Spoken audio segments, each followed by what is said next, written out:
Bien, mesdames et messieurs, avec tout ce que nous venons d'entendre, j'espère que je vais être à la hauteur de ce que vous attendez. Permettez-moi d'abord de remercier.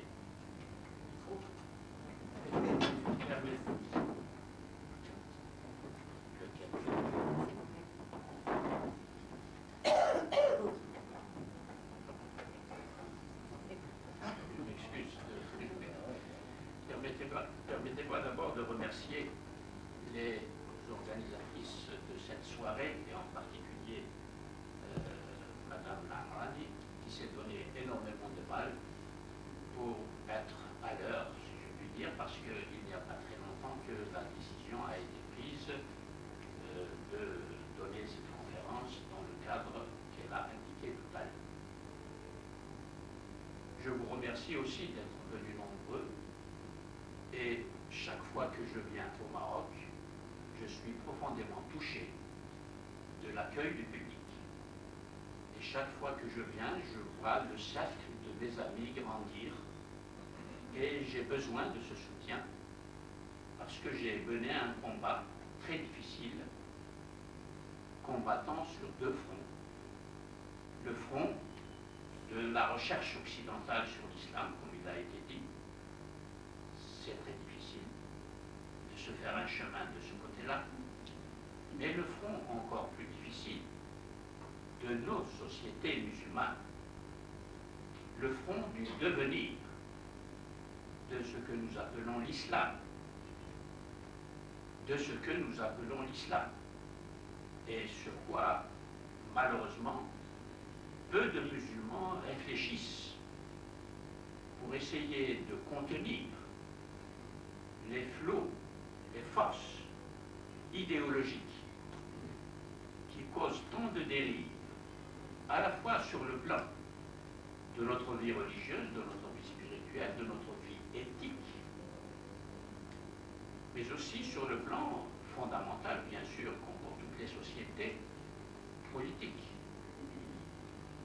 Car malheureusement, nous n'avons ni une pensée politique critique, enracinée à la fois dans l'histoire de la théologie politique musulmane, car elle existe, et dans les nouveautés qu'a apporté la philosophie politique, après ce qu'elle a apporté déjà à l'intérieur de la pensée islamique. Car nous avons eu une philosophie politique, une théologie politique, qui se sont affrontés, qui ont discuté, qui nous ont laissé des œuvres capitales, intellectuellement de haute tenue, dont nous n'avons pas aujourd'hui l'équivalent. Voilà pourquoi, pour parler de la question qui nous occupe ce soir, je vais essayer d'insister pour motiver davantage de femmes, en particulier, à s'intéresser aux études islamiques. Car les femmes se battent, et il faut qu'elles se battent, et elles ont tellement de raisons de se battre pour accéder à une citoyenneté digne de notre temps, ce qui n'est pas encore le cas. Mais ces combats ont été menés, il faut l'avouer, sans intégrer ce que j'appellerais la dimension intellectuelle de ce combat et la dimension scientifique de ce combat. Les résultats, j'en suis sûr, auraient été beaucoup plus positifs, décisifs, s'il y avait eu plus de femmes qui soient capables de conduire avec nos concitoyens, dans toutes les sociétés musulmanes, nos concitoyens, qui eux aussi parlent de l'islam, mais en parlent, et ce n'est pas de leur faute, on ne saurait les accuser. Ils en parlent dans ce que j'appelle la clôture dogmatique. La clôture religieuse dogmatique. Je suis très ouvert au discours de cette partie de notre population. Je l'ai toujours écouté pendant 20 ans en Algérie. J'ai suivi chaque année avec à la fois grande peine, patience, mais aussi intérêt, ce que l'on a appelé le séminaire de la pensée islamique. Car de 1969 à 1993, le gouvernement algérien, à l'époque de Boumedienne, essayait de couvrir l'option socialiste collectiviste de la révolution algérienne de ce temps-là par l'apparence d'une défense de l'identité islamique et des valeurs islamiques qui sous-tendrait, conditionnelle, car c'est une promesse qui n'a pas été tenue, cette révolution islamique, socialiste, excusez-moi. Et c'est là, pendant 20 ans, qu'on mûrit en moi toutes les décisions, tous les projets de travail que je résume en 3 verbes. Transgresser, déplacer, dépasser. 3 verbes. Verbe à l'infinitif, c'est-à-dire qu'il nous réfère à l'action, à l'activité. Mais une activité à la fois de radicalisme critique à l'égard de tous nos héritages culturels, intellectuels, religieux, éthiques. Et en même temps, s'intéresser à ces outils nouveaux dont nous ne pouvons pas nous passer. Les outils nouveaux de la connaissance scientifique, les outils nouveaux de la pensée critique, pour nous situer par rapport à notre passé, mais aussi par rapport au passé de l'Europe, puisque c'est le discours européen qui s'est répandu dans le monde et qui est devenu incontournable dans le monde entier. Je ne veux pas dire par là que c'est le modèle qu'il faut simplement suivre en tant que modèle déjà constitué et auquel il ne faut rien reprocher. Pas du tout, je viens de vous dire que les 3 verbes transgresser, déplacer, dépasser s'appliquent de façon égale et de façon également radicale quant à la critique à notre passé. On a l'habitude de le qualifier d'arabo-musulman. Il y a beaucoup de choses à dire sur ce qualificatif, et il faut que je fasse. Et en même temps, le passé européen qui est au cœur de nos problèmes aujourd'hui, d'autant plus que nous avons oublié quelque chose d'important dans la manière aujourd'hui de parler de l'islam, de notre passé, c'est que l'histoire de cette pensée européenne qui est devenue le référent obligé, le cadre obligé d'activité, de toute activité intellectuelle et scientifique,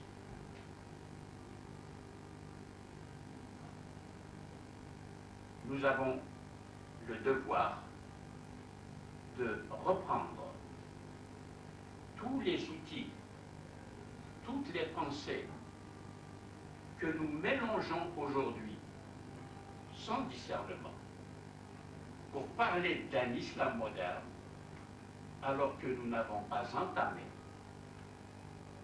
l'essentiel du travail à prendre cet engagement. Pour comprendre comment parler de l'islam aujourd'hui. Voilà pourquoi le titre même que j'ai choisi. Je dis la condition féminine en contexte islamique au pluriel. Vous voyez déjà que par le titre, je me démarque de tous les livres, de toute la littérature qui se contentent de dire la condition de la femme dans l'islam, la condition de la femme dans le Coran. Comme si il était facile de déterminer ce que nous entendons aujourd'hui par islam.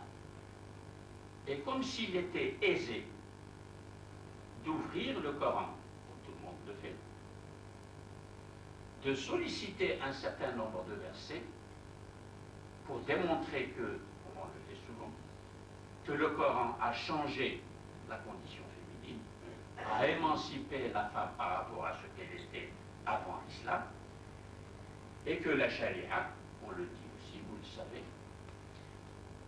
donne à la femme absolument tous les droits et toutes les garanties d'égalité, de promotion sur tous les plans qu'elle pourrait souhaiter. Or, dans la vie courante, nous savons combien nous sommes loin de cette situation. Autrement dit, par ce titre, je m'éloigne de l'approche apologétique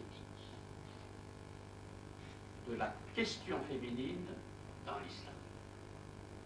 Je m'éloigne aussi de l'approche moderniste, militante, qui utilise la référence aux droits modernes de l'homme tels qu'ils sont proclamés, sans tenir compte des obstacles réels que nous avons non seulement autour de nous, mais dans nos têtes.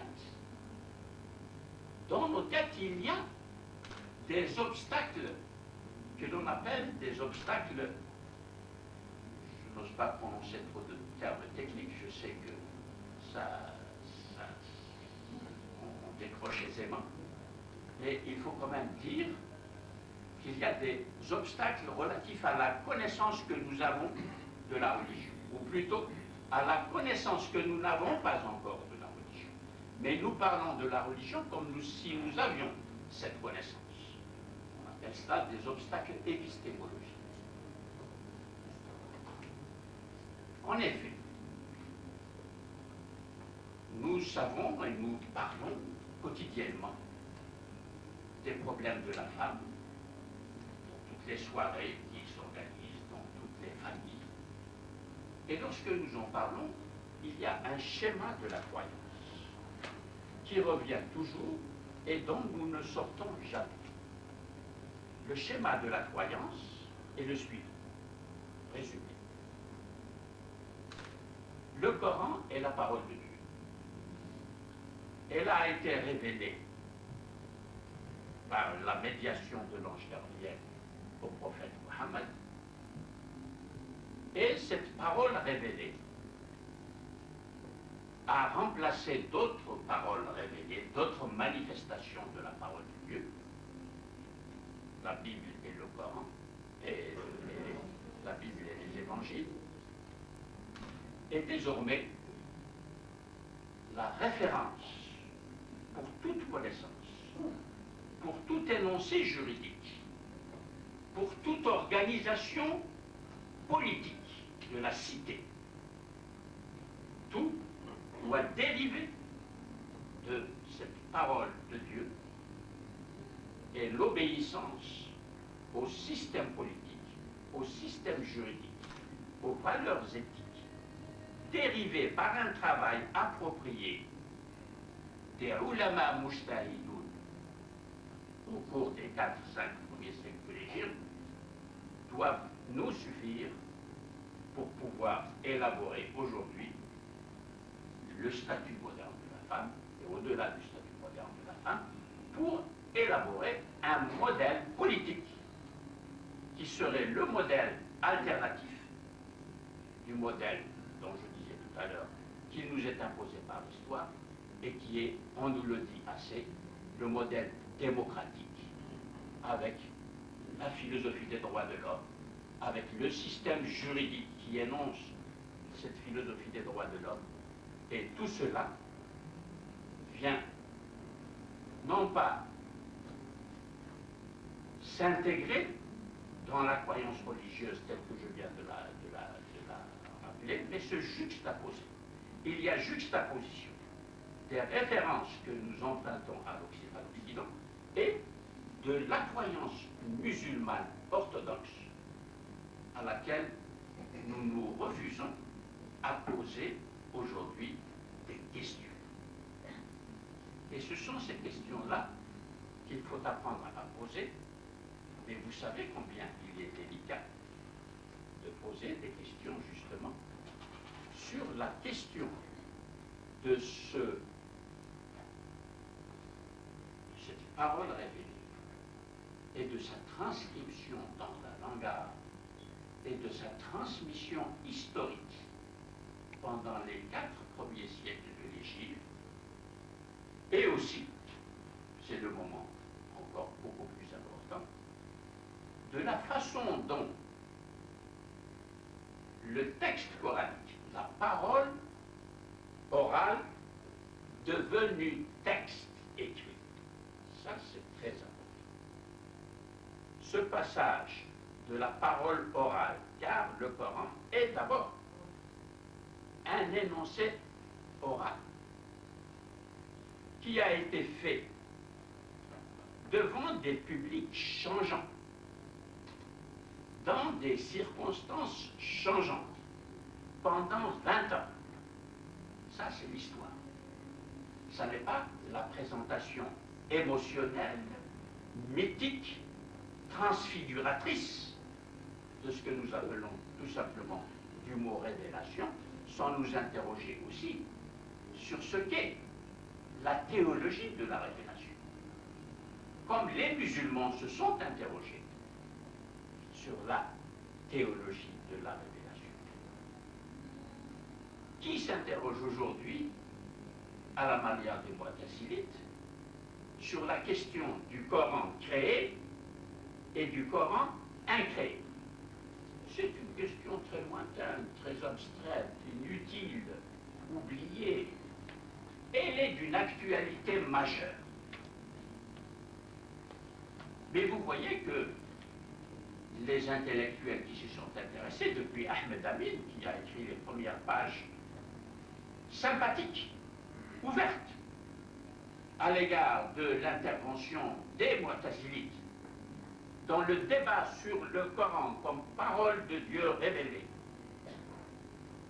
pour essayer d'introduire une rationalité dans ces concepts qui sont ceux-là, restent des concepts s'adressant à notre imaginaire, tant qu'ils ne sont pas articulés dans des concepts analytiques. Ce que les Mu'tazilites ont fait, malheureusement, a disparu de la scène intellectuelle islamique. Et ça a disparu depuis le XIe siècle, puisque c'est au XIe siècle déjà que le calife Al-Hadi, en réaction contre toutes les confrontations intellectuelles qui ont eu lieu auparavant entre philosophes et théologiens, comme je vous l'ai dit, c'est au XIe siècle qu'il y a eu ce qu'on appelle la réaction sunnite pour commencer à marginaliser l'activité philosophique et à marginaliser en plus l'activité d'une théologie qui s'ouvrait aux outils de la rationalisation, aux outils de la réflexion critique. Car je voudrais vous dire en un seul mot que la question du Coran créé c'est toute la question de ce que nous appelons l'historicité du discours religieux. C'est-à-dire l'insertion de tout discours religieux dans une histoire humaine. Ce sont les acteurs humains qui s'emparent de la parole révélée une fois que cette parole révélée se trouve inscrite dans une langue humaine, l'hébreu, l'araméen, l'arabe pour nous. À partir du moment où la parole de Dieu, inscrutable pour nous, nous ne pouvons pas l'atteindre, prend corps dans une langue humaine, elle devient la propriété de ce que les sociologues appellent aujourd'hui des acteurs sociaux. Comme nous sommes aussi des acteurs sociaux. Donc, une fois qu'on passe du stade oral du Coran et au stade écrit, l'écrit va devenir tout puissant. Et on ne sait pas poser toutes les questions qu'il faudrait se poser sur les conséquences de ce passage de l'oral à l'écrit et sur la façon dont l'écrit a pesé et pèse encore plus lourdement aujourd'hui du fait de l'utilisation politique qui est faite de ce texte.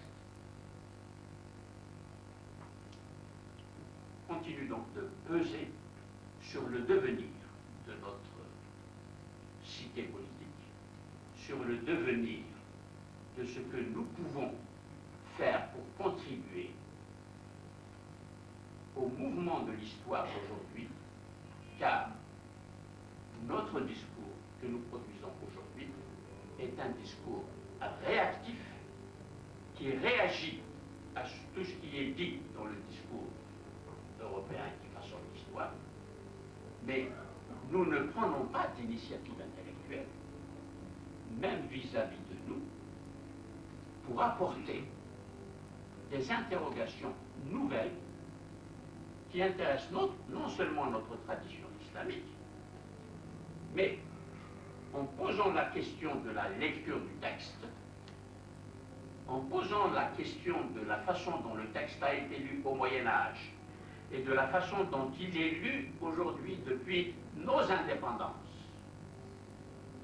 En posant ce type de questions, nous ouvrons un champ de recherche et d'activité qui, de proche en proche, va toucher les deux religions voisines, c'est-à-dire le christianisme et le judaïsme. Le christianisme s'est posé un certain nombre de questions parce qu'il a été forcé par la modernité, parce que les acteurs en Europe sont en même temps des chrétiens croyants et aussi des chercheurs qui sont obligés de respecter les conditions de leur recherche et les résultats de leur recherche. Tandis que chez nous, cette coïncidence du chercheur croyant et chercheur en même temps s'est très rarement réalisée jusqu'à présent.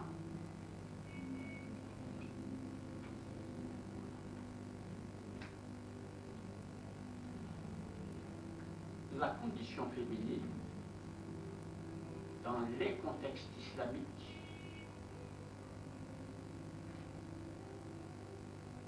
doit être approchée, à mon avis, non pas d'abord à travers les textes religieux, mais d'abord à travers la situation culturelle que l'islam a trouvée dans toutes les sociétés lorsqu'il s'est répandu dans le monde entier. Car nous oublions que la condition féminine aujourd'hui est davantage commandée par ce que les anthropologues appellent les structures élémentaires de la parenté, les relations de parenté, parce qu'ils appellent aussi le patriarcat, le régime patriarcal de l'organisation de la société. Lisez, ou vous l'avez lu, le livre de Hamoudi sur Abdullah Moudi sur Maître et discipline, et le livre d'un Palestinien, Hicham Charabi, sur ce qu'il a appelé le néo-patriarcat. Le néo-patriarcat. C'est-à-dire que le régime patriarcal de toute l'organisation sociale, qui commande à la fois l'ordre social, l'ordre éthique, des relations éthiques dans la société, et l'ordre coutumier, qui va être le soubassement par la suite de l'ordre juridique. Cela existe encore aujourd'hui. Il suffit de vous interroger, chacun d'entre vous, sur les stratégies matrimoniales. Ce sont les sociologues qui parlent comme ça. Les stratégies matrimoniales, aujourd'hui encore, non seulement bien sûr dans la société marocaine, mais dans tous les contextes islamiques, qui se trouvent être des contextes justement tellement pris en charge par l'intervention de la charia musulmane, par la croyance musulmane, la structure dogmatique de la croyance telle que je l'ai présentée, que ces pratiques et ces structures anciennes ont été sacralisées, c'est-à-dire ont reçu l'approbation de la religion, ont été par conséquent élevées au rang de pratiques, de structures, de valeurs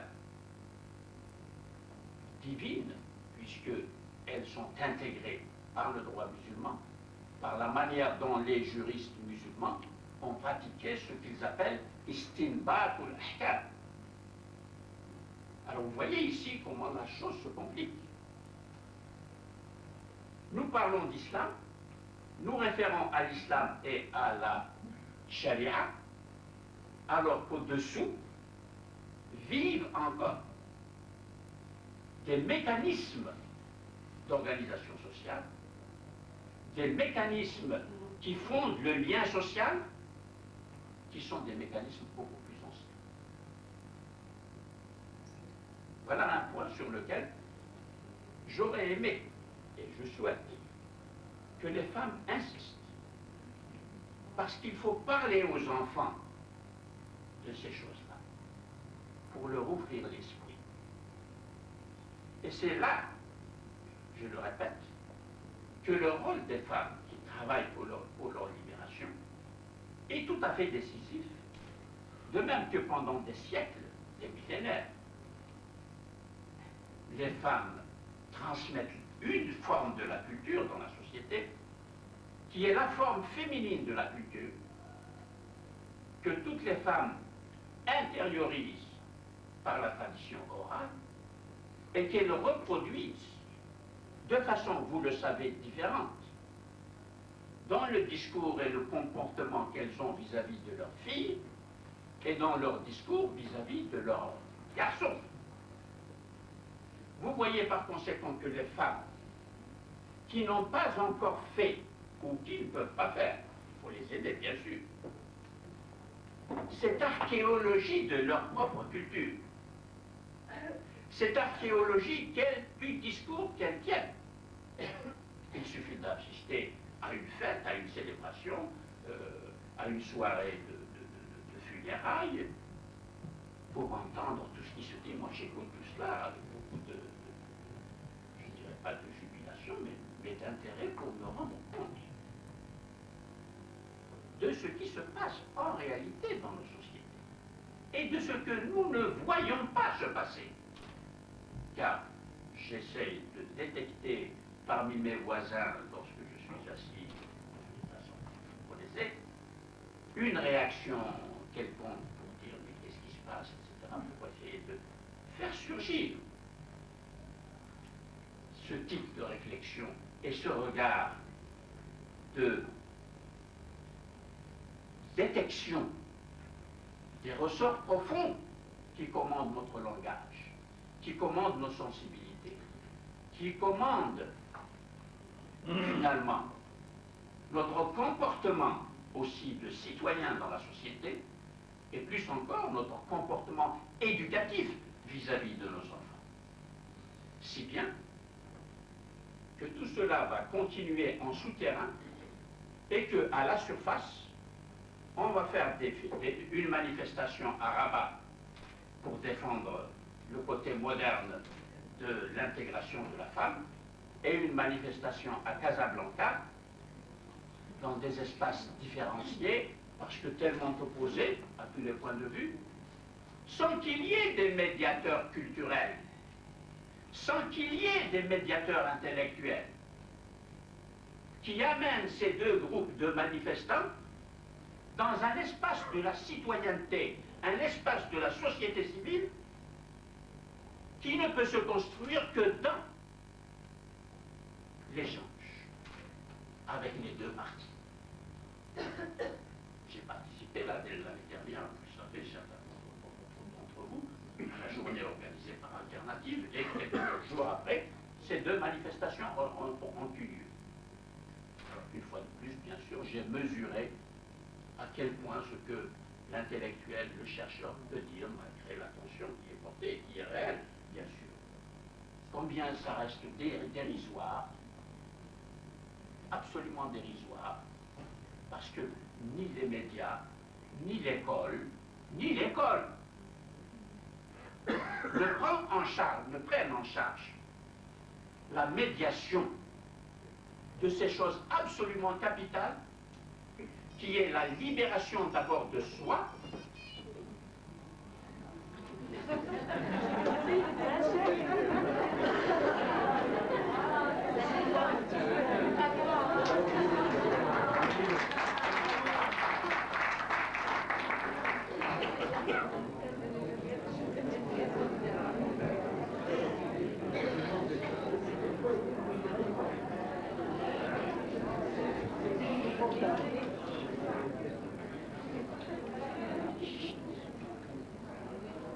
vous voyez que la modernisation technique est plus forte que la modernité intellectuelle.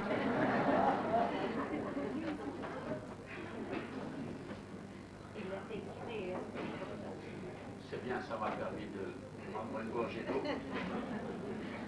Donc, il n'y a pas de relais pour diffuser la nécessité, et là aussi c'est un point capital, la nécessité de travailler à la construction d'une société civile où il n'y a plus les fondamentalistes d'un côté et les modernistes de l'autre. Nous avons une lourde charge à porter ensemble, qui est la charge d'un passé qui est resté loin de nous. Je veux dire que nous sommes coupés de l'essentiel, de la partie intellectuelle essentielle de ce passé depuis le XIIIe siècle, et qu'après les indépendances, nous avons utilisé un imaginaire du Touran, un imaginaire de l'islam, c'est-à-dire que nous avons construit des images, pas étudié la réalité de l'histoire, de l'islam et du Touran, pour nous en servir comme base d'identification de nous-mêmes par opposition à l'Occident colonialiste et impérialiste, sans nous donner les moyens de prendre en charge de façon, encore une fois, très constructive, ce passé. Et nous avons continué à vivre sur ce que Abd al-Aoui, il y a longtemps, dans les années 60 déjà, avait décrit sous le nom de traditionnalisation. La politique de traditionnalisation, c'est-à-dire remettre en activité, réactiver une tradition qui est qualifiée bien sûr d'islamique, mais dont je viens de dire que pour l'anthropologue, que pour le sociologue, pour le psychologue, elle est plus archaïque qu'islamique. Et que de toute façon, la pensée islamique dont nous sommes les héritiers est elle-même une pensée qui a travaillé sur l'archaïque. Au Moyen-Âge, il était encore beaucoup plus vivant que maintenant, qui a assumé cet archaïque et a ajouté à cet archaïque les constructions de type médiéval. De type médiéval, je n'ai pas le temps de développer tout cela, je vous lance un certain nombre d'idées pour essayer de vous sensibiliser à un certain nombre de points extrêmement importants sur lesquels la réflexion doit être développée, et aussi des réunions comme celle-ci devraient se multiplier pour rendre plus explicite pour le plus grand nombre de citoyens ces points-là. Donc, la pensée médiévale à laquelle nous nous référons,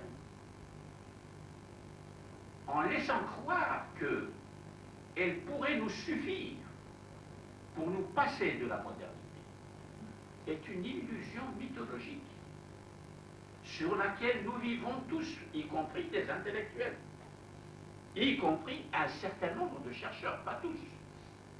Si des chercheurs et des intellectuels font cela, écrivent sur le Torah de la manière dont ils ont écrit, et continuent d'écrire ou de parler, eh bien, ils entretiennent cette idée que notre âge d'or de la civilisation islamique peut nous servir de plateforme d'action pour notre action historique aujourd'hui, pour non pas épouser cette modernité qui dérive matérialiste, etc., mais pour nous remettre sur le droit chemin de la spiritualité, des grandes valeurs de l'islam, etc.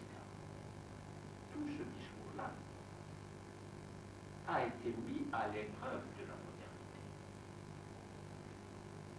On l'a pris en charge parce qu'on oublie que l'Europe aussi a une religion, qu'il y a des croyants chrétiens et qu'ils ont déjà traité de ces problèmes.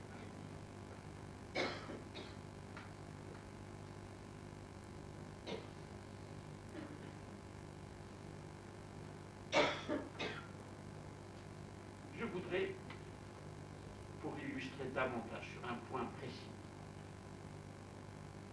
vous donner un exemple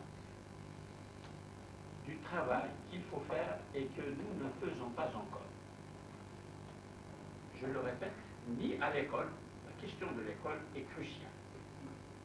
Je n'ai pas le temps d'en parler. L'enseignement de l'islam qui est donné dans nos écoles, j'ai parcouru tout le monde musulman, de l'Indonésie jusqu'ici, du Caucase jusqu'à l'Afrique du Sud.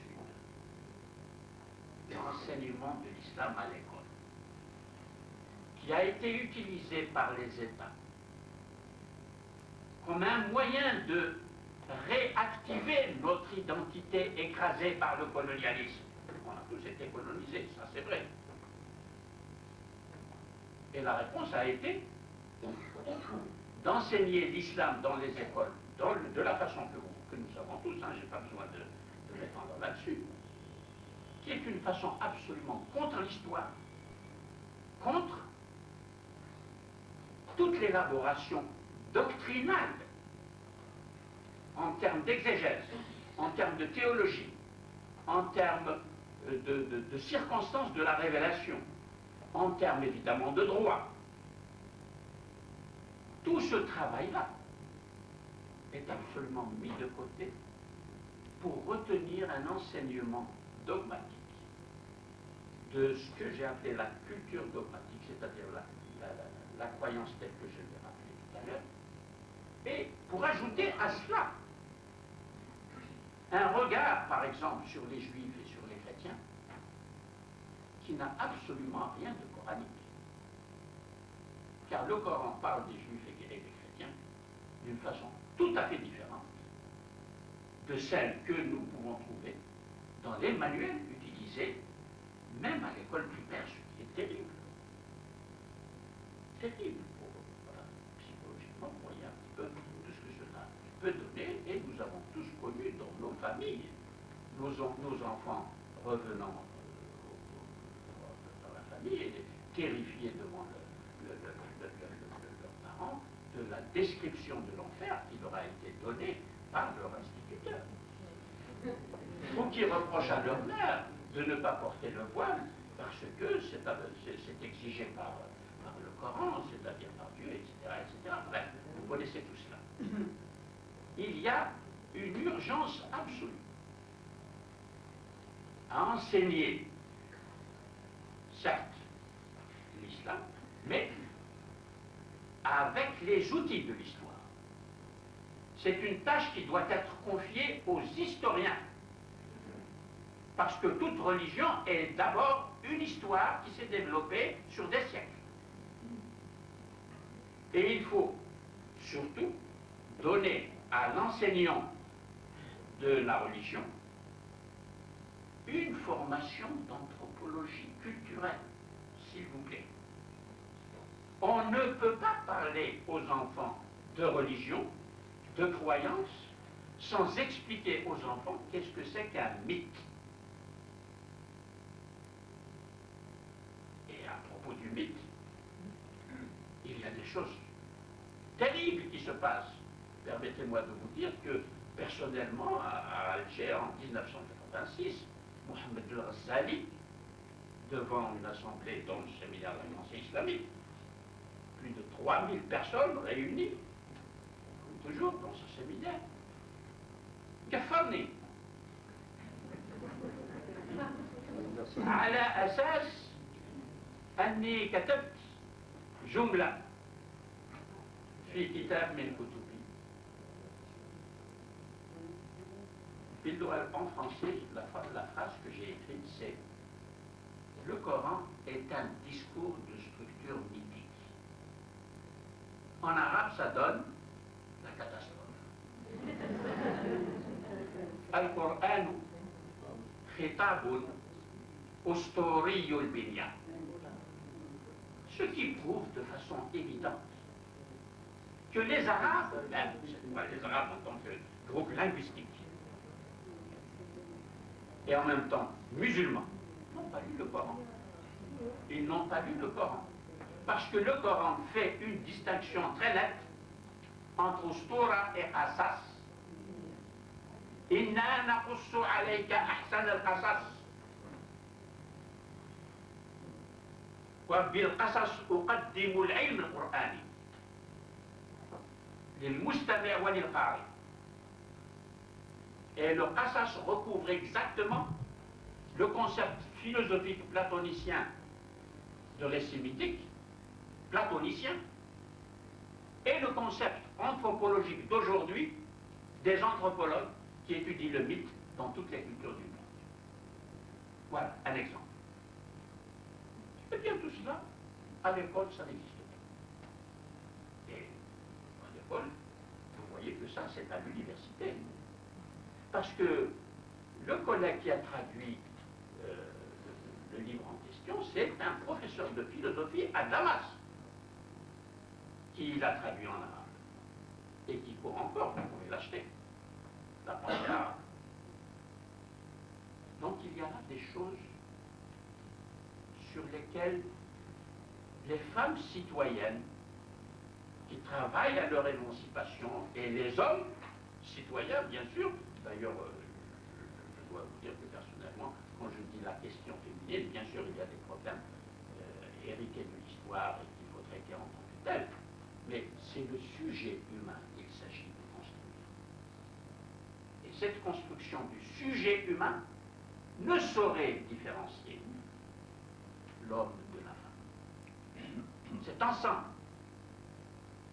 Et par l'apport des deux et l'échange continu des sensibilités, des différences, des deux regards sur la condition humaine et sur la réalisation de la condition humaine, que nous pouvons ensemble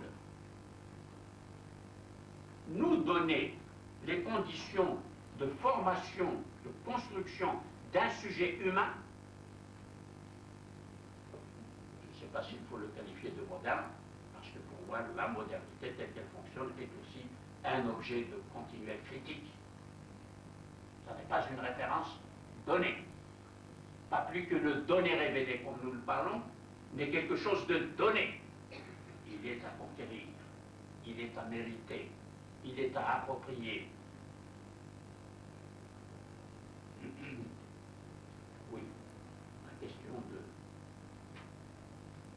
discours éducatif à l'école, la question des programmes, n'est pas encore à l'ordre du jour, à ma connaissance,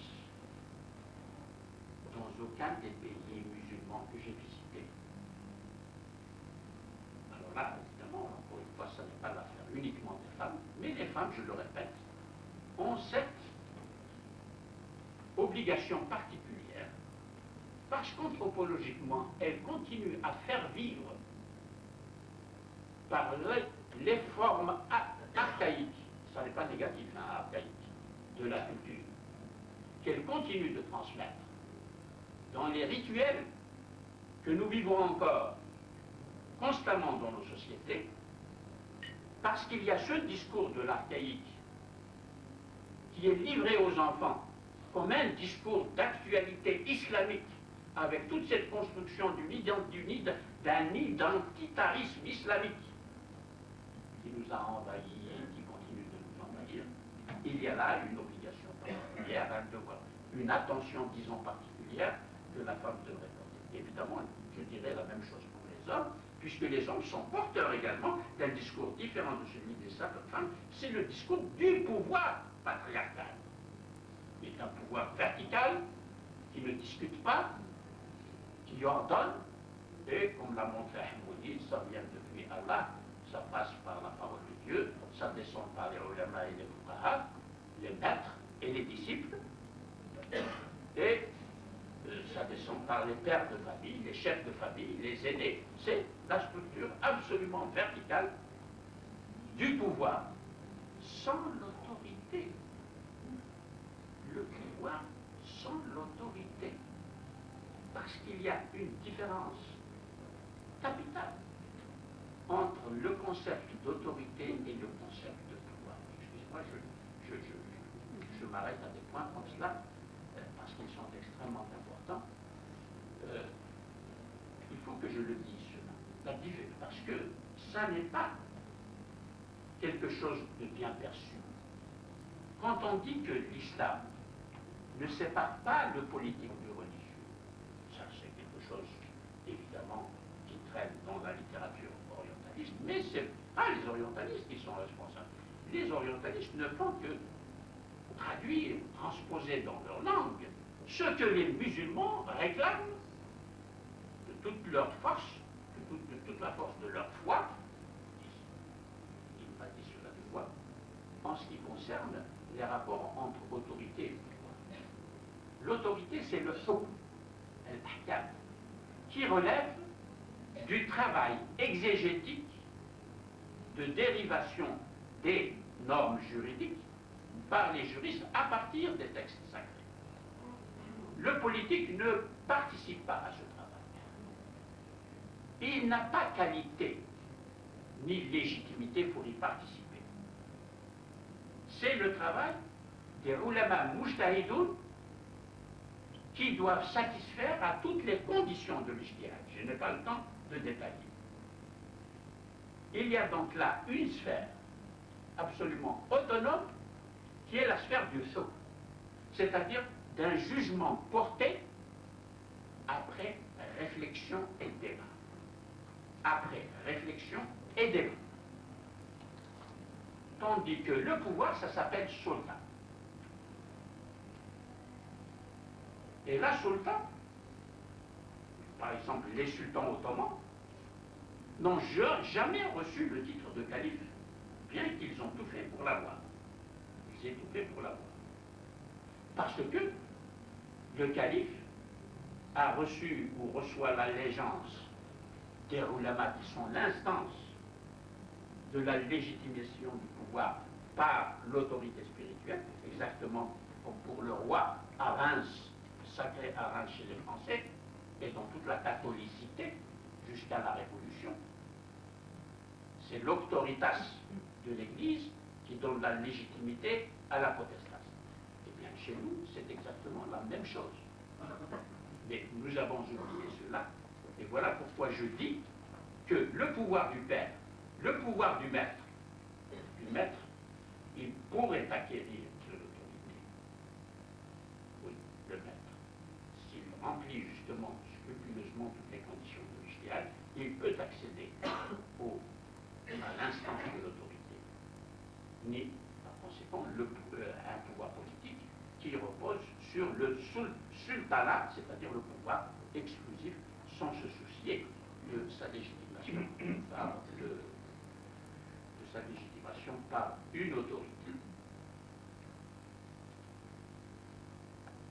J'en viens, je m'excuse, il y a beaucoup de choses encore à dire, mais je voudrais quand même vous donner une idée qui, j'espère, sera parlante et conclusive pour tout ce qui concerne les débats au sujet en particulier de la libération des femmes ou du changement du statut juridique des femmes pour que les femmes soient des citoyennes à part entière dans une société civile moderne selon la définition moderne du droit. Il s'agit d'un verset de la sourate 4 qui est la fameuse sourate sur les femmes. Et il s'agit du verset 12 de la sourate 4. Je vais vous le lire. Et ensuite, vous dire les difficultés qu'il y a à lire le Coran aujourd'hui avec une responsabilité spirituelle accompagnée d'une responsabilité intellectuelle. Car une responsabilité spirituelle, quelle que soit la profondeur de la spiritualité de celui qui s'en réclame, ne peut jamais suffire si elle ne s'accompagne pas d'exigences intellectuelles, car c'est l'intellect qui contrôle les dérives émotionnelles, les élans de sensibilité affective de tout être humain. Il faut donc que la sensibilité fonctionne en même temps que la raison. Wa in kana rajulun yurathu kalalatan aw imra'atun wa lahu akhun aw ukhtun فلكل واحد منهما السدس فإن كانوا أكثر من ذلك فهم شركاء في الثلث من بعد وصية يوصى بها أو دين غير مضار وصية من الله والله عليم حكيم. Voilà un verset. Alors, si nous le lisons dans le commentaire du grand Tabari, du grand exégète Tabari, Abu Ja'far Tabari, un grand commentaire absolument précieux, parce que Tabari a recueilli les cheminements des discussions au sujet des interprétations, l'exégèse des versets coraniques, qui ont eu lieu pendant 4 siècles. C'est donc un trésor d'informations. Tout ce qui, les combats, car il y a eu des combats, sur un grand nombre de versets, comment interpréter tel et tel verset, surtout lorsqu'un verset comme celui-ci touche à des intérêts économiques de la société, à l'ordre économique, à la circulation des biens dans la société par le biais de l'héritage. Alors, c'est dommage que je n'ai pas eu un tableau, parce que d'habitude je fais une expérience. Non, c'est fini maintenant. Parce que d'habitude je fais une expérience en écrivant le verset au tableau et en demandant aux arabes, je ne mets aucune voyelle, et je demande aux arabophones, les meilleurs arabophones, de lire le verset. Eh bien, je vous assure que, du point de vue de la structure grammaticale de ce verset, tous les Arabes, il y a des exceptions, vous liront وإن كان رجل يورث إلى الداعي مش للمشهود يورث كلالة أو امرأة مفعول به et non pas فاعل. Rien que ça, s'il vous plaît. Et grammaticalement, ça tient absolument. Et alors, vous trouvez dans Tabari, ça n'est pas une invention, parce que ceux qui ne veulent pas entendre raison, ils vous diront toujours, c'est M. Harcourt nous apporte des choses des orientalistes. Les orientalistes n'ont rien à voir là-dedans. Ça n'a rien à voir avec les orientalistes. C'est Tabari qui parle. 10e siècle. Muslim. Et juriste en plus, lui-même. Fondateur d'école en plus. Il a rapporté 28 akhbar au sujet de la lecture. Yorithu ou yoratu. Et ça continue ensuite. Min ba'di wasiyatin yusa biha ou yusi biha. Mesdames et messieurs, des exemples comme celui-là, il y en a beaucoup. On n'y regarde jamais. Parce que nous lisons les choses telles qu'on nous les a données à l'école. Je suis furieux contre l'école. Pas les instituteurs et les professeurs, les profs. Ça n'est pas de leur faute. J'en ai reçu année après année à la Sorbonne et j'ai essayé de... Je leur dis, il faut d'abord désapprendre ce que vous avez appris. Oubliez. Ensuite, on va cultiver autre chose. Voilà un exemple. Permettez-moi de vous dire un autre exemple. Même si ça prend du temps, je ne résiste pas au désir de vous donner un autre exemple encore beaucoup plus important pour vous montrer pourquoi je me refuse, et je me suis toujours refusé, à venir faire une conférence sur la condition féminine et d'ouvrir immédiatement le Coran et de vous dire le Coran dit que, le hadith dit que, et puis je m'engage dans le discours habituel, qui est un discours essentiellement de construction idéologique à des fins de pouvoir, mais qui n'est bâti, qui ne repose sur aucune relation historique, sur aucun fondement linguistique, car il nous faut les outils de la linguistique pour lire un texte, et encore moins ce que je vous ai dit en passant sur l'anthropologie et les soubassements anthropologiques de ce que nous appelons l'islam. Voici le verset. Inna anzalna at-taurata fiha hudan ونور يحكم بها النبيون الذين أسلموا للذين هادوا والربانيون والأحبار بما استحفظوا من كتاب الله وكانوا عليه شهداء فلا تخشوا الناس واخشوني ولا تشتروا بآياتي ثمنا قليلا ومن لم يحكم بما أنزل الله فأولئك هم الكافرون. Alors là, pour ce verset, il faut organiser une autre conférence. Ah oui. Non, voilà, je vous le cite uniquement pour vous dire les travaux pratiques. Faire des travaux pratiques, c'est là que la conscience va s'éveiller. Et que nous pouvons nous libérer de ce qui est devenu les oripeaux d'une religion, les oripeaux d'une histoire culturelle, qui fonctionne avec le poids, évidemment, de tous les problèmes que nous avons accumulés dans nos sociétés depuis les indépendances. Car l'islam fonctionne idéologiquement à cause de ces problèmes. Et ces problèmes, bien sûr, il faut y retourner.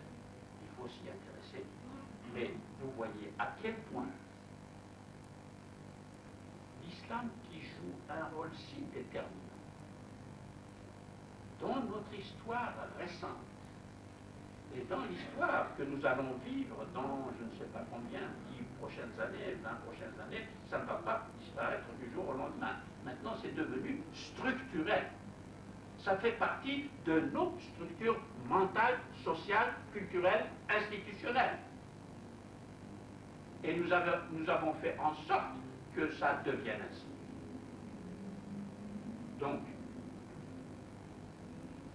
à mon avis, on ne peut essayer de faire bouger les choses que si nous décidons à penser ce que j'appelle l'impensé, ce que nous avons refusé de penser dans la pensée islamique contemporaine.